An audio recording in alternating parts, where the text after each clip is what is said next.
The Council says free will has been amplified to a degree found nowhere else in the immediate galactic neighborhood. Human beings can choose their alignment with consciousness itself. They can choose to evolve toward unity or toward separation, or to remain suspended between the two for entire lifetimes. This makes Earth, according to the Council, both extraordinarily valuable and extraordinarily dangerous.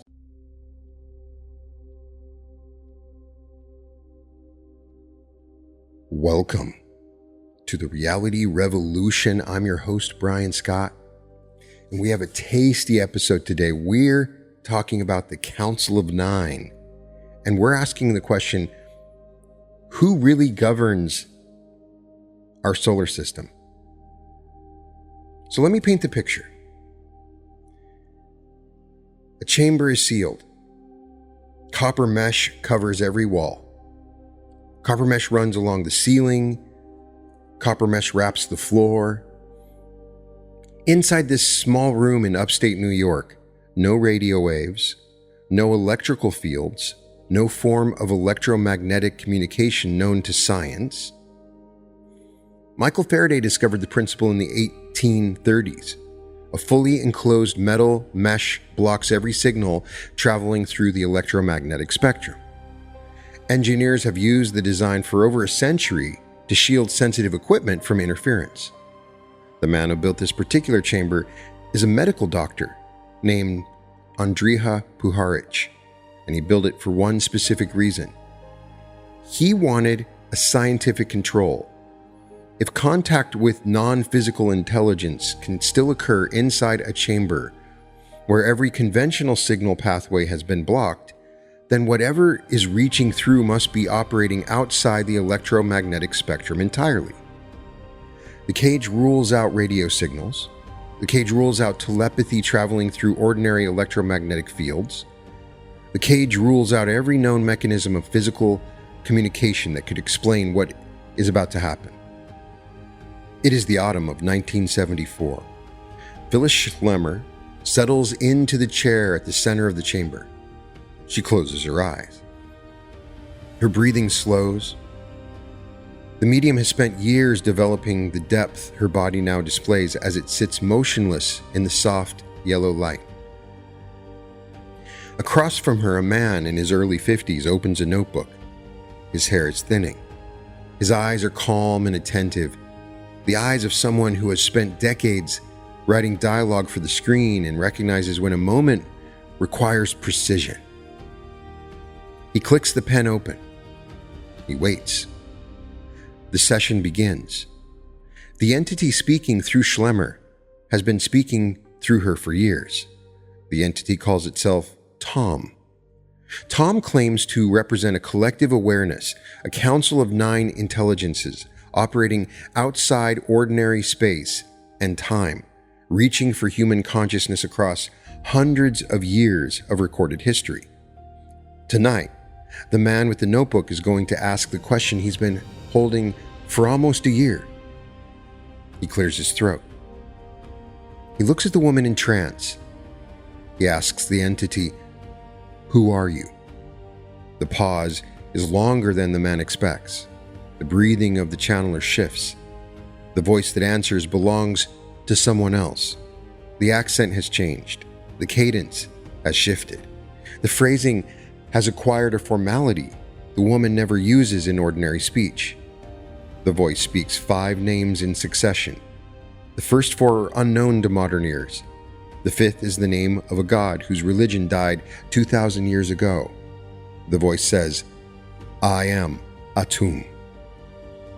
Atum was the creator deity of ancient Heliopolis, the figure who, according to Egyptian cosmology, arose from the primordial waters of Nun before time itself began and spoke the rest of the gods into existence.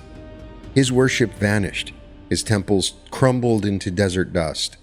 His name passed almost entirely out of human awareness. And inside a sealed chamber in upstate New York in the autumn of 1974, where every conventional channel of signal transmission has been deliberately blocked, an entity speaking through a woman in trance announces, with the calm certainty of someone making a routine introduction, that he is Atum. and that he has returned. The man writes the name down. He has been waiting almost a year to ask the question. The answer has arrived. His name is Gene Roddenberry. He is the creator of Star Trek. Within 3 years, the cosmology of these sessions will begin embedding itself into the architecture of the most influential science fiction franchises of the 20th century, the Q Continuum, the omnipotent collective who judge humanity, Deep Space Nine, a series whose title carries a number Roddenberry never publicly explained, the framing of human evolution as a project under quiet supervision by higher non-physical intelligences, the teaching of an entity that named itself the creator god of ancient Egypt will reach hundreds of millions of viewers across the following half-century, almost none of whom will ever know where the philosophy came from. And Roddenberry is one of dozens. Across the past 70 years, in laboratories and living rooms in 3 countries, dozens of independent channelers working in complete isolation from each other, in some cases speaking different languages, in some cases separated by decades, have all received contact from the same source. They call it different names. They describe it through different cultural overlays. They receive its message through different states of consciousness, but the architecture they describe is identical. A council, a collective awareness, 9. The source identifies itself as the Council of 9. The Council claims to govern this solar system. The Council says Earth has been held inside a deliberate quarantine for tens of thousands of years, an isolation enforced for reasons most members of the human species have never been told. What you're about to encounter is the most carefully documented body of channeled material in modern history.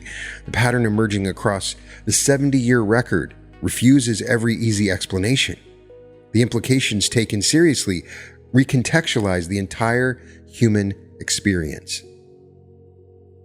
Before going deeper into any single channeling, hold the pattern itself.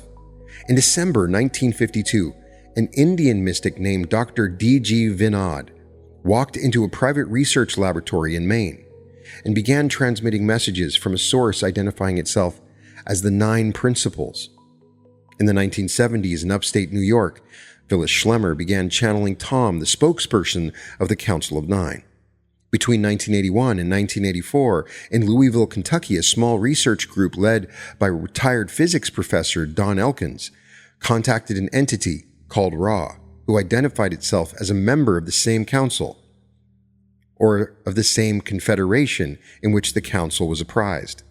In hundreds of hypnotic regression sessions conducted by Dolores Cannon between the 1980s and her death in 2014, ordinary clients in deep trance kept accessing the same architecture, describing themselves as members or messengers from the council. Modern channelers, including Pamela Erlin, continue receiving messages from the council in present-day sessions. Matthias Fleury in 2014 published transmissions from what he called the 9 devas of crystalline fire, describing the same overseeing structure through a different theological framework. Across every one of these contacts, certain elements repeat. The number is always 9. The function is always oversight or balance. The location is always described as outside ordinary space and time. The relationship to Earth is always specific, intimate, and protective. The core teaching is always the same. This planet matters in ways its inhabitants have forgotten, and humanity carries a function within a larger system most human beings have been trained to overlook. These channelers had no contact with each other. Vinod was an Indian mystic working in 1952. Schlemmer was an American medium working in the 70s. Don Elkins was an applied physics professor running scientific protocols.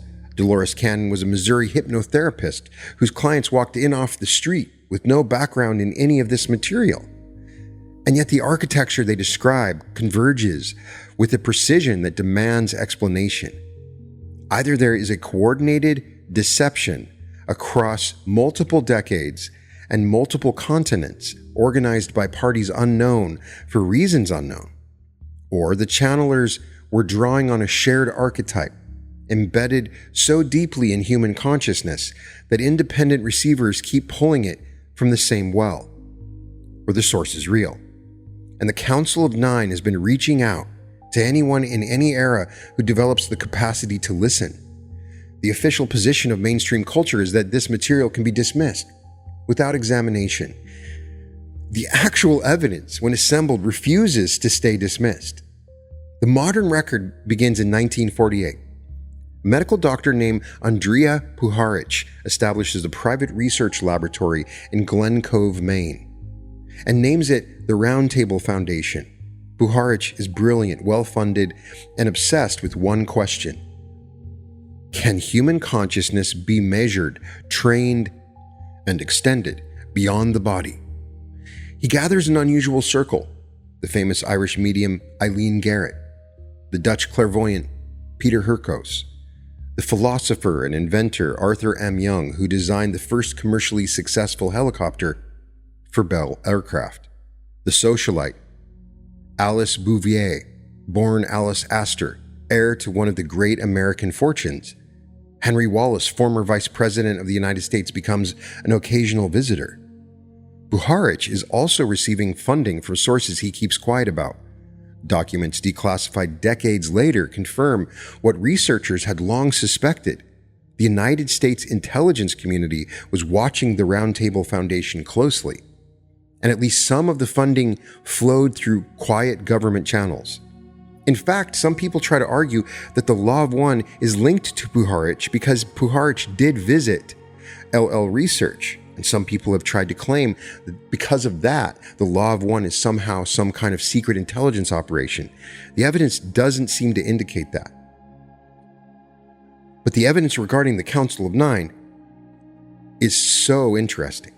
On December 31st, 1952, an Indian physician and mystic named Dhrundiraj Govind Vinod arrives at the foundation. Vinod has demonstrated psychic ability throughout his life.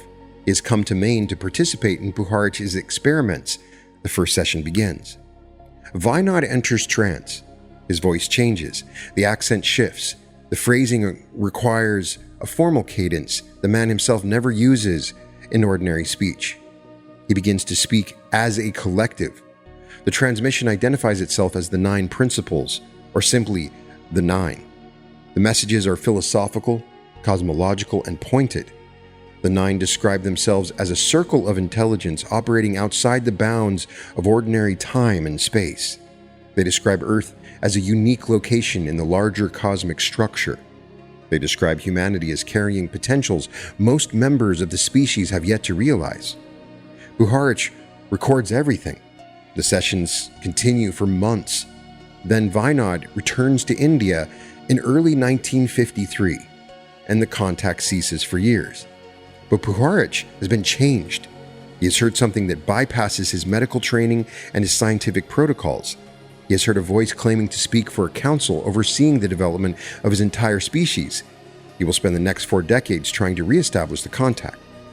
The interesting side note is Puharich actually patented a number of devices that would create communication through something that you put in through your teeth, arguing that you could communicate with somebody and have them channel in this method, but there's no evidence that he was able to use this technology. By the early 1970s, Puharich has relocated to a property at 87 Hawks Avenue in Ossining, New York. The compound becomes known to insiders as Lab 9, a reference to the council whose voice he is still trying to reach.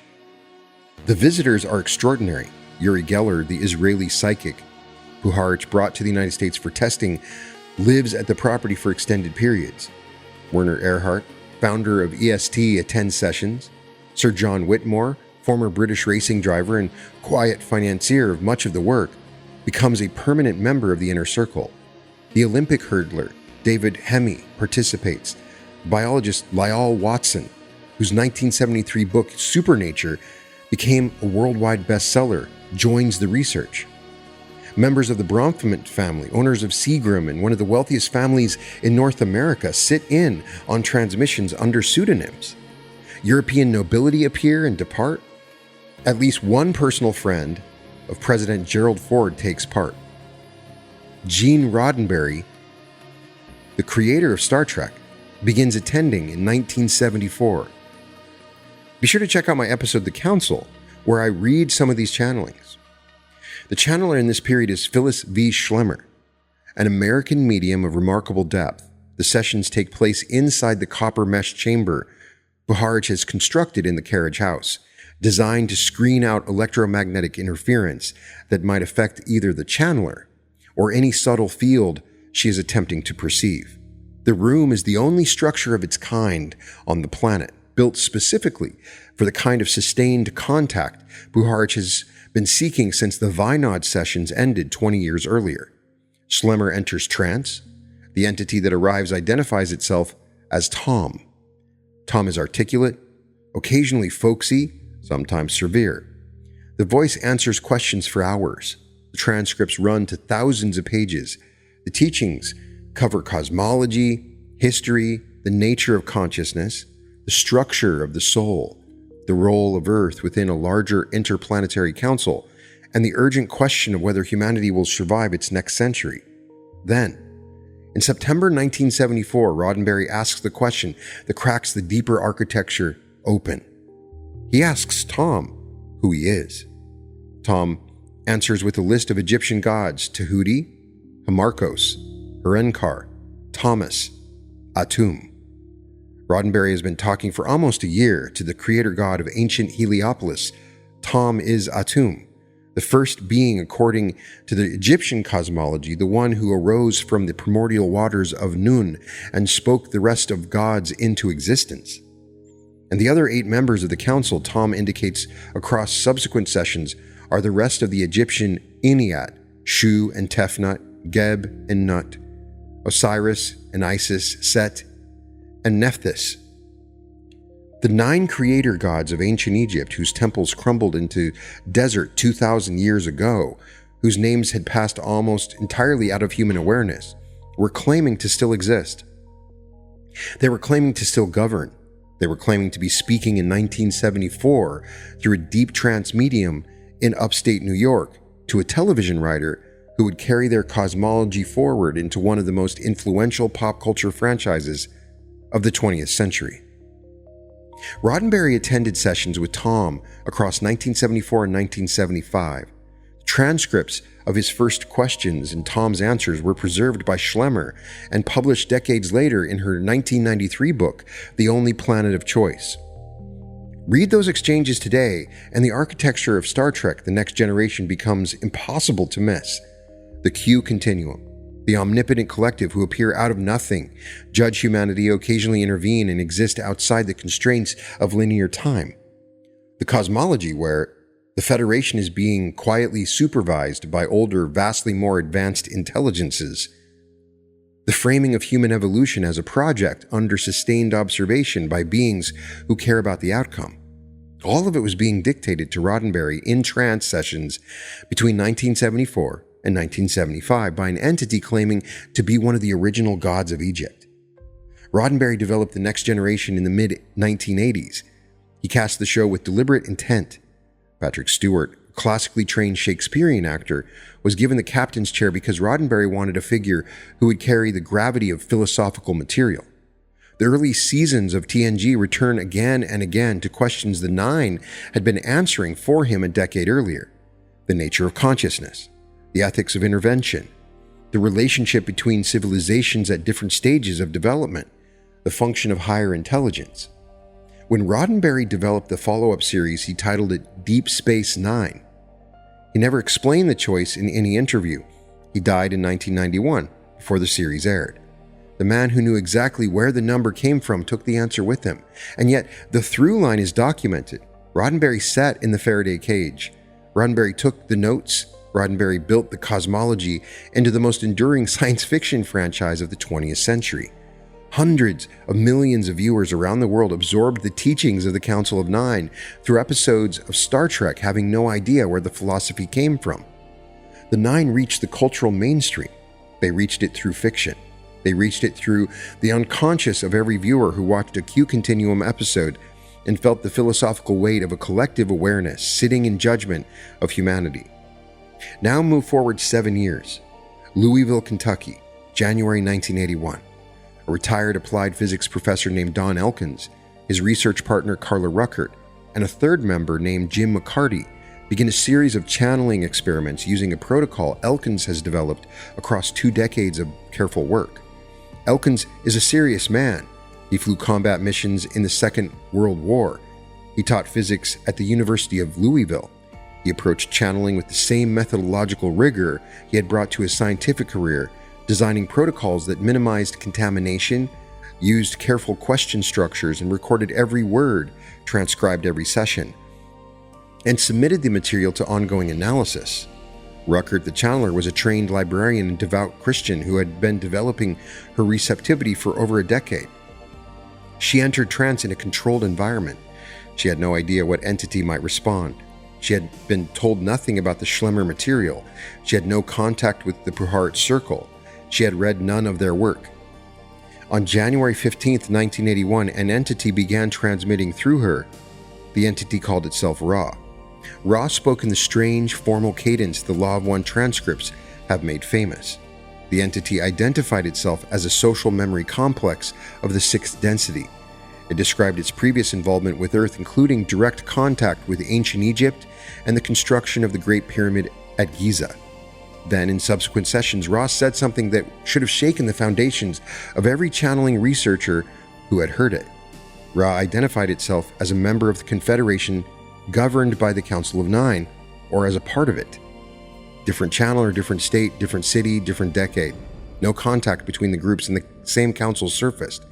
Ra described the council as one of the governing structures of this solar system. The council, according to Ra, sits in oversight of the spiritual evolution of the 3rd density inhabitants of the planets in this system, with Earth holding particular significance because of the dramatic mixing of densities and possibilities currently underway there.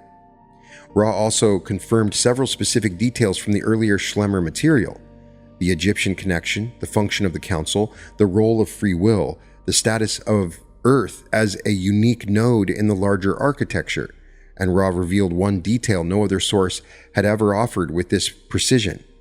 Don Elkins, in one of the earliest sessions, asked Ra a question almost no investigator of channeled material had thought to ask. He asked where the council was located. Ra answered without hesitation. The council, Ra said, sits in the octave, the 8th dimension of the planet Saturn, taking its place in an area 3rd density observers perceive as the rings of Saturn. Listen to that sentence again, because it lands differently the second time. The rings of Saturn, the council enforcing the protective quarantine around Earth. The body, the Law of One material, identifies as the governing structure of the solar system, the same council that named itself Atum to Gene Roddenberry in a chamber in upstate New York years before Ra spoke through Carla Rueckert in a smaller house in Louisville, operates from a position in the rings of Saturn.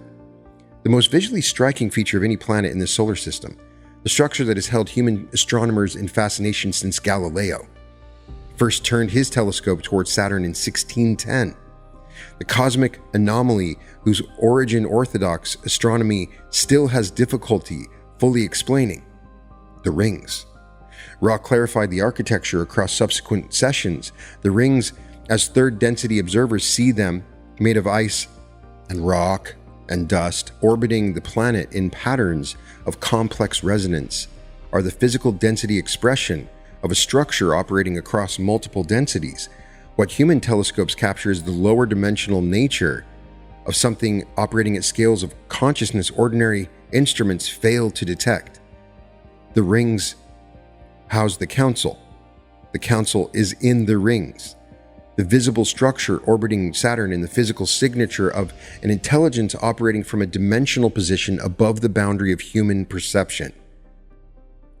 And there's a detail that arrived independently of any channeling tradition. In 1986, a former NASA Ames Research Center engineer named Norman R. Bergerin published a book called The Ringmakers of Saturn.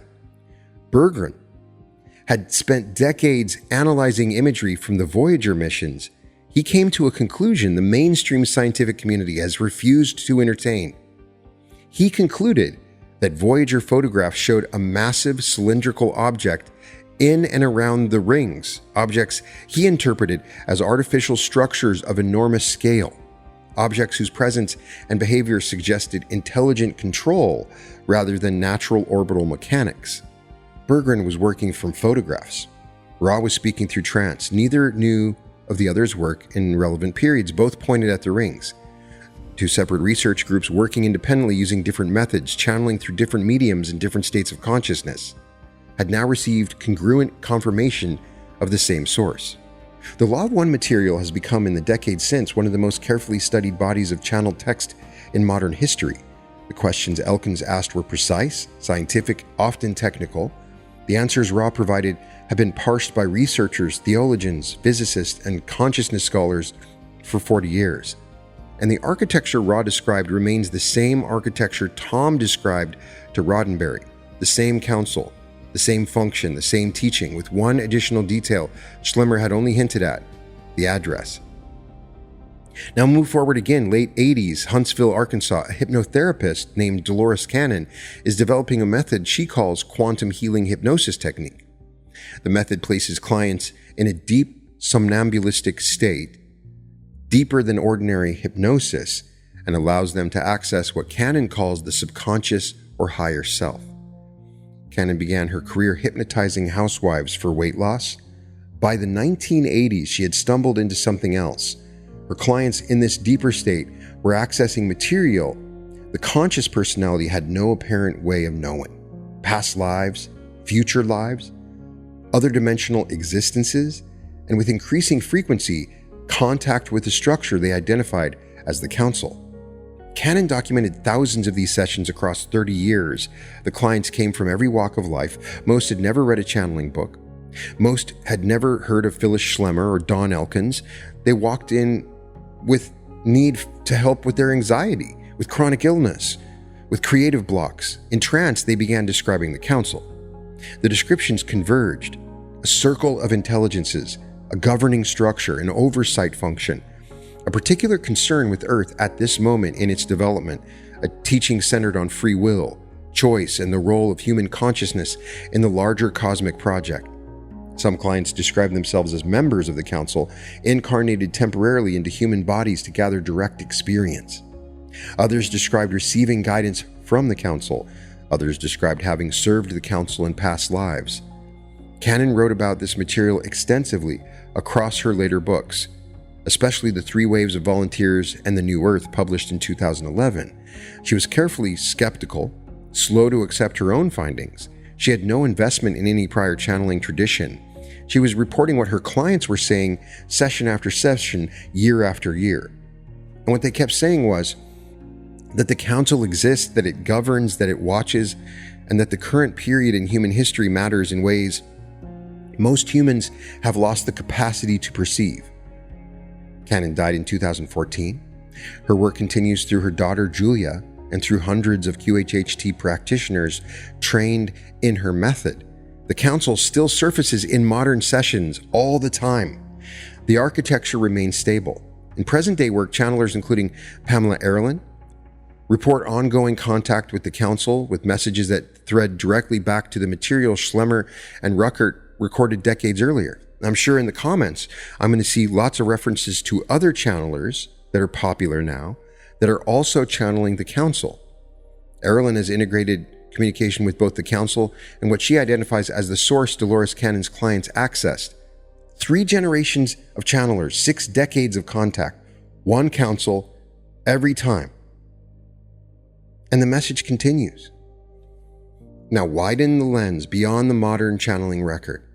The architecture of a Council of 9 appears across cultures separated by oceans, by millennia, and by every conceivable obstacle to shared mythology. It surfaces wherever humans have organized cosmic order into structured form. The Egyptian Ennead of Heliopolis, the source Tom identified himself with, is the most direct ancient parallel: 9 creator gods, Atum at the head, generating Shu and Tefnut, who generate Geb and Nut, who generate Osiris, Isis, Set, and Nephthys. The structure was central to Egyptian cosmology for over 2,000 years. The temples at Heliopolis were dedicated to this council. The pharaoh derived his authority from his relationship to it. The Norse cosmology recognized 9 worlds, arranged through the world tree Yggdrasil, Asgard, Midgard, Vanaheim, Jotunheim, Niflheim, Muspelheim, Alfheim, Svartalfheim, and Helheim. 9 realms, held in balance by the structure of the tree. Odin himself hung on Yggdrasil for 9 nights to receive the runes, the knowledge encoded in the architecture of reality. Tibetan traditions speak of the 9 unknown men, allegedly founded by Emperor Ashoka in the 3rd century BCE. 9 sages assigned to preserve 9 bodies of esoteric knowledge across the centuries, releasing fragments only when humanity reached the readiness to receive them. The tradition is referenced in the writings of Talbot Mundy, in occult historians of the late 19th century and 20th centuries, and in modern speculative work. Hindu cosmology recognizes the Navagraha, the 9 celestial influences governing planetary forces over human destiny. The Navagraha are venerated in temples across India to this day. The architecture is 9, and the function is governance over the conditions of incarnate life. Sufi mysticism describes a hierarchy of saints overseeing the spiritual condition of the world, with 9 high-ranking figures at the center of the structure. The Khatib sits at the top, the Atad and Abdal form the inner circle. The architecture varies in some accounts, but the recurring core is 9. Christian angelology recognizes 9 choirs of angels: the seraphim, the cherubim, thrones, the dominions, virtues, powers, principalities, archangels, and angels. The structure was formalized by Pseudo-Dionysius the Areopagite in the 5th or 6th century and absorbed into mainstream Christian theology through Aquinas. 9 ranks of intelligences mediating between God and humanity. The Baha'i faith, founded in the 19th century, mandated that its supreme governing body, the Universal House of Justice, would consist of exactly 9 members. The number was given by Baha'u'llah himself and has been maintained without alteration for more than a century. Baha'i temples across the world have 9 sides and 9 doors. The number is treated as sacred and structural. The medieval European tradition of the 9 worthies, the Greek tradition of the 9 muses, the Mesoamerican calendar systems organized around cycles of 9, the Chinese imperial cosmology where 9 was the emperor's number, the highest single digit, the symbol of completion before transcendence. Across every continent, every era, every theological framework, the same structure surfaces: 9. Either humanity has been collectively dreaming the same dream for 10,000 years for reasons no one can explain, or the architecture is real and human cultures have been independently perceiving it across the millennia, each civilization translating the perception into the language available to it. So pause on the number itself. 9 is the highest single digit. After 9, the counting system collapses back to 1 and begins again at a higher order of magnitude. In every base 10 counting system humans have devised, 9 sits at the threshold between one cycle and the next, holding the completion of the lower order and the doorway to the higher one. 9 has unique mathematical properties. Multiply any number by 9 and the digits of the result sum back to 9. 9 times 2 is 18, and 1 plus 8 equals 9. 9 times 7 is 63, and 6 plus 3 equals 9. The pattern holds across every multiplication. The number folds back on itself with a consistency no other digit possesses. Pythagorean mystics regarded 9 as the number of completion, the number of fulfillment, the number that contained all others within itself and returned to itself through every operation. 9 was treated as the structural endpoint of manifestation in the lower world, the threshold beyond which numerical reality dissolves back into the one. Human pregnancy lasts approximately 9 months. The structure of human gestation runs through 9. 9 moons, 9 cycles, the completion of a soul into incarnate form. Tesla famously said, if you only knew the magnificence of the 3, 6, and 9, then you would have the key to the universe. The quote has been disputed in its exact wording, but Tesla's preoccupation with these specific numbers across his career is documented. He believed they encoded something fundamental about the structure of energy and reality. The Council of 9 in the channeled material is described as situated at a particular intersection. The number is significant. The function is significant. The architecture is structural rather than arbitrary. Tom, speaking through Schlemmer in the 70s, indicated that the Council operates at a level where multiplicity has organized itself into the most complete form possible, while still remaining a council rather than a singularity. The 9 are described as one step before the one threshold below the unity from which all forms emerge. Ross, speaking through Rueckert, describes similar architecture. The Council functions at a density of awareness that allows individual identity to remain coherent, while operating in near complete unity with the larger source. The 9 members are individuated, yet they function as a single intelligence with 9 facets. Whether the number reflects something fundamental about the structure of consciousness or about the geometry of reality at the levels where governance and oversight operate, or about the resonance patterns that allow distributed intelligence to function as a coherent whole, the channeled sources keep returning to the same number.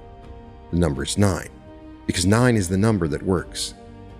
Across every contact, across every channeler, every era, the Council has been transmitting the same core teaching. Earth is the planet of choice. Tom said it repeatedly to Schlemmer. The phrase became the title of her 1993 book, The Only Planet of Choice. Ra confirmed it in the Law of One sessions. Cannon's clients echoed it. Modern channelers continue receiving the same message. Earth, according to the Council, is one of a small number of planetary environments in this region of the galaxy where consciousness operates under conditions of genuine free will. Most worlds in this view are environments of much greater regulation. The inhabitants follow paths laid out by their evolutionary and karmic patterns with little capacity to deviate. Choice exists, but it operates within tightly constrained limits. Earth is different. Here, the Council says, free will has been amplified to a degree found nowhere else in the immediate galactic neighborhood. Human beings can choose their alignment with consciousness itself. They can choose to evolve toward unity or toward separation, or to remain suspended between the two for entire lifetimes. They can change direction at any moment. They can override the patterns that would otherwise determine their experience. This makes Earth, according to the Council, both extraordinarily valuable and extraordinarily dangerous. Valuable because the soul growth available here in a single incarnation can exceed thousands of years of growth in a more regulated environment. Dangerous because the same freedom that allows accelerated evolution allows accelerated descent, and the planet has come close to destroying itself multiple times in its recorded history. The Council's role, as described in the transmissions, is oversight rather than control. They watch. They occasionally intervene through subtle influence on individual humans receptive to the contact. They never override free will, even when the consequences appear catastrophic. The architecture of choice is too important to compromise. And humanity, according to every channeled source on this material, is currently moving through a window of unusual significance. The transmissions consistently describe the present era as a transition point, a sorting moment, a threshold across which the species will pass into a different relationship with consciousness itself. Tom said it in the 70s. Ross said it in the 80s. Cannon's client said it across the 90s into the 2000s. Modern channelers continue saying it today. Turn on YouTube. Do a search for the Council. You'll find numerous amazing channelers on YouTube that are channeling the Council. The window is open. The choice is yours. The Council watches, and the outcome depends on what the inhabitants of this planet of choice actually choose. There's one element of the Council's teaching that the channeled material returns to across every era, every receiver, and that the modern world has had the greatest difficulty hearing. Earth is under quarantine, or was under quarantine at the time the channelings were given. Some people claim we're out of quarantine now. I've certainly heard this now multiple times. Daniel Scranton has told me that we're out of the quarantine, but we just got out of it. The word arrives with strong connotations in modern English, suggesting disease or suggesting punishment, something gone wrong. The quarantine described across the channeled material is none of those things. It is a protective isolation, deliberately constructed and carefully maintained, separating this planet from direct contact within the larger field of intelligent civilizations operating in this region of the galaxy. Ra, speaking through Carla in The Law of One, described quarantine in some detail. The sessions, according to Ra, involve a body called the Council of Saturn, which operates from the 8th density of that planet, in the dimensional space corresponding to what 3rd density observers perceive as the rings. The Council oversees the protective shielding around Earth and intervenes when other entities attempt to make contact that would compromise human free will. The next time you look up at the image of Saturn from the Cassini mission, you're looking at the 3rd density signature of the body the Law of One material identifies as the enforcement structure for the protective isolation around your planet. They're running the matrix. Maybe that's where the operators exist. I need to ask them. Tom, speaking through Schlemmer to Roddenberry and his circle decades earlier, described the same architecture using a different language. Earth is held apart. Earth is guarded, allowed to develop without the kind of direct intervention that would collapse the entire experiment in choice this planet was designed to host. Dolores Cannon's clients, accessing the same source through hypnotic trance, describe it again across thousands of independent sessions. Earth is sealed. Earth is protected. The seal exists or did exist because the work being done was too valuable to risk. The reason across every transmission is the same. Free will requires the absence of overwhelming evidence. Hold that sentence for a moment, because it explains almost everything about why your experience of reality has the texture it has. If higher intelligence made open, public, undeniable contact with humanity, the architecture of choice would collapse. Every human being would suddenly be confronted with absolute proof of forces operating at scales beyond the human. The consequence would never be enlightenment. The consequence would be the dissolution of the very faculty this planet exists to develop. Choice requires uncertainty. Faith requires the absence of demonstration. The exercise of free will requires a context where the alternatives remain genuine alternatives, where the choice to align with consciousness and the choice to refuse alignment both remain available, where neither option is forced by the sheer weight of incontestable evidence. The Council enforces the quarantine to protect the choice. This is why the contact has always arrived through channelers, through visions, through subtle intervention, through synchronicity, through the quiet inner knowing. This is why the modern era has seen contact through transcripts, through trance, through deep hypnosis, but never through public landing, never through mass demonstration or unambiguous physical evidence that would settle the question for the species as a whole. In fact, the Council of Nine often gives permission to entities, whether or not they're even able to channel and what they can channel about, which is why many of the Law of One transmissions and the transmissions of other channelers seem limited, as if they're following legal dictates that tell them what they can and cannot say. The signal arrives at low bandwidth. The receivers who can hear it. The receivers whose nervous systems remain closed to the transmission experience no contact whatsoever. The architecture of choice remains intact for everyone. The quarantine has been in place for tens of thousands of years. According to the channel material, it traces back to ancient interventions that nearly destroyed the experiment, including events the human mythological record preserved as the fall, the destruction of Atlantis, the Tower of Babel, as the various flood narratives that surface across nearly every ancient civilization. Each of those mythological fragments in the channeled framework encodes a memory of a moment when the experiment came close to collapse, and the Council responded by strengthening the isolation that protects the work. The quarantine will remain in place, or it's been lifted, once the species develops the capacity to receive open contact.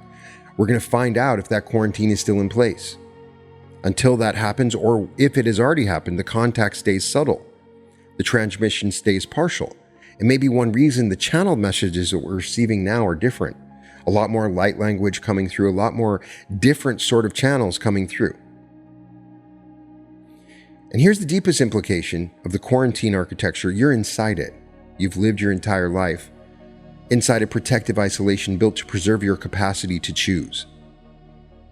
The reason you have never seen unambiguous proof of higher intelligence, has nothing to do with the absence of higher intelligence.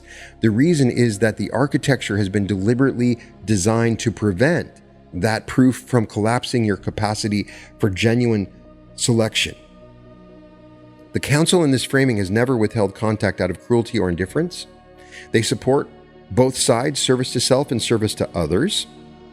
In fact, the eighth dimension or eighth entity is high above that. The Council has been preserving the conditions under which your incarnation here means anything at all. Choice operates inside uncertainty. The quarantine maintains the uncertainty. You make choices freely every day inside the protective architecture the Council has held in place since long before your species developed written language. This is the inheritance you were born into. This is the protected space inside which your incarnation occurs. This is the architecture every channeled source across 70 years has been pointing toward in different language with the same underlying structure. Earth is under quarantine, or was. The quarantine exists to protect your choice. The Council holds the structure. In fact, it's my belief that once the quarantine was lifted, that's why we've seen such amazing changes on the planet. There are direct interventions happening from negative entities, and hopefully positive ones, that are creating significant chaos and changes in the world around us. The work of being human on the planet of choice, inside the protected isolation built to preserve the rarest faculty in the region, is the exercise of the freedom the quarantine makes possible. We were excited for the quarantine when we came. We came here because of it. Sit with that. If the Council of Nine exists as described, then this solar system has been operating under a governance structure unknown to mainstream human awareness. Every government on Earth has been operating within a larger framework none of those governments has acknowledged or perhaps even perceived. I have a whole episode just on Saturn if you want me to get started. But every religious tradition has been receiving fragments of a coherent cosmic structure translated into the language of its own time and culture. Every channeled transmission across 70 years has been pointing to the same thing. Every ancient mythology has encoded fragments of the same structure. And the inhabitants of Earth have been living, choosing, building, destroying, evolving, and devolving inside the architecture without knowing it was there. The ignorance preserved the choice. If the Council exists, then nothing happening on Earth is entirely outside the scope of awareness held by intelligences operating at scales beyond the human. The wars matter, the art matters, the choices of ordinary individuals across ordinary lifetimes matter, in the larger calculation more than the human ego can easily accept. If the Council exists, then the spiritual traditions of the species have been receiving genuine signals across millennia. The signal was real. The reception was partial. The current era is opening the bandwidth wider than at any point in recorded history. If the Council exists, then the apparent randomness of the consciousness movement of the past century, with its inexplicable proliferation of channelers, mystics, hypnotherapists accessing trans individual sources, and ordinary people reporting contact experiences they have no framework to interpret, is coordinated outreach. The quarantine remains in place. The Council reaches through whatever bandwidth the protective structure allows. Any human nervous system capable of receiving the transmission becomes another channel of the contact. If the Council exists, then your own experience of intuition, of synchronicity, of the strange knowing that occasionally arrives without source may be the same architecture reaching for you within the boundaries of the quarantine. In fact, the Council might be our future selves, embodied as collective intelligences organized into nine. If the Council exists, then Roddenberry sessions were a deliberate intervention through the largest available channel. The most influential science fiction franchise of the 20th century was seeded with the Council's cosmology through one of its members. Hundreds of millions of viewers absorbed the philosophy of higher non-physical intelligences overseeing humanity without knowing they were receiving the teaching of an actual collective claiming the same function. The quarantine forbids direct demonstration. Fiction is the loophole. The signal travels through story because story bypasses the conscious mind and reaches the deeper architecture where the contact can take root without violating free will. The Q continuum was the Council, dramatized for the screen. Deep Space Nine was the number embedded in the franchise architecture by a man who spent years in trance sessions with the original. The teaching has been arriving through every available channel. The window is open. Now hold the question every serious investigator of this material eventually arrives at. If the Council exists, as described, what does it want from you? The channel sources are consistently on point. The Council wants nothing from you in any conventional sense. The relationship is structural. The Council oversees, balances, holds the architecture within which human evolution unfolds. What the Council appears to want across every transmission is for individual human beings to discover their own choice and use it consciously, to stop drifting through the conditions of incarnate life as if those conditions were arbitrary or accidental, to recognize that the planet of choice requires choosers, and that the entire purpose of being here is the development of the capacity to choose with awareness, intention, and the full weight of the self, darkness or light. This is the heart of every channeled source. You were born onto the planet where choice operates with this intensity. You were born into a species with care and at distance being supervised. You were born inside a window of accelerated evolution that the Council has been signaling across every channel. And the function of your incarnation is the deliberate exercise of the freedom available only here, only now, on this planet, at this threshold moment. The Council watches, waits, intervenes only at the edges, through suggestion, only through quiet reach of subtle contact. Your nervous system is one of those. The very fact that this material has reached you, the fact that you've been remaining present through the structure of this story, rather than dismissing it at the first improbable claim, is data. The Council reaches for receivers you appear to be receiving. So what do you do with this? The temptation when material of this scale arrives is to dismiss it, or entirely become devotionally dependent on it. Both responses miss the point. The instruction is to choose. Council never asks for worship or obedience. Every transmission redirects attention back to the individual human and the choice available within a single life. Your incarnation here is the practice, the relationships you tend, the body you inhabit, the decisions you make about how to spend each ordinary day are the substance of the development the Council has been overseeing. There's no spiritual practice separate from this. This choosing is the practice. Begin with the recognition that you are inside a structure designed for choice.